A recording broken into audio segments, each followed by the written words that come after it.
In this video, we will be talking about basic rowing form and some things to keep in mind as you are perfecting your rowing technique. To start off, you want to strap in your feet and grab the edges of your handles with an overhand grip. I have a separate video on proper foot plate adjustment that you can reference for more specifics on where to put your foot plate or how to adjust your foot plate.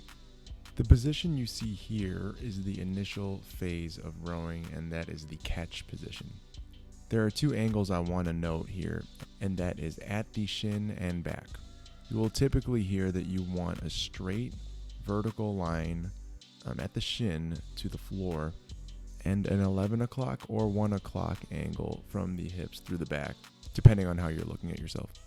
Now from your knee to your ankle, your shins don't really have to be vertical, and I actually don't even start my first row here, or my first drive here, that way. You want to be vertical or as close to vertical as is comfortable for you. So you want ankle dorsiflexion without compensation. So you can be vertical or just as close to it as you can without compromising any other body position. The next phase is the most important, and that is the drive. One way to really reset your form and develop a nice drive is to break this phase down into 3 parts: the leg drive, the lean back, and the pull through. From the catch position, if you start driving with your legs, pressing off the foot plates, this will link into something that I think is very important, and that is, as your seat moves, your handles should also move.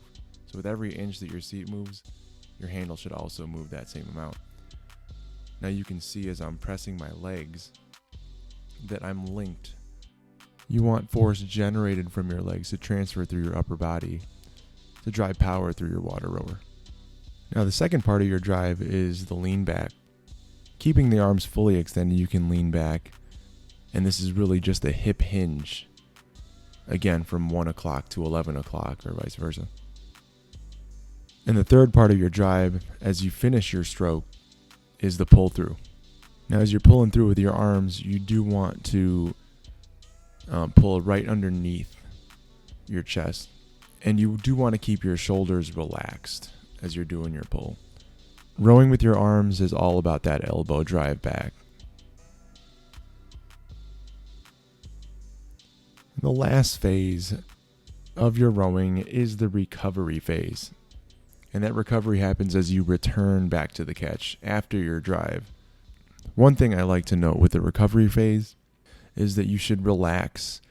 You can notice that the time it takes to come in on your rowing is about a 2-to-1 ratio, with a little bit of deviation, depending on your stroke rate. But you want that recovery phase to take longer than your drive, right? You want to be able to take a breath on the way in.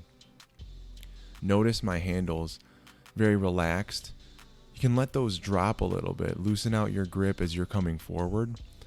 You save that energy by letting that strap, that handle kind of dip down. You can tell the arms are relaxed and really ready to drive hard on the next stroke. As you're coming in, lead with the handles. Start your lean back in and then come back in with those legs. So a little bit of the opposite order of the drive. Thanks for watching and subscribe.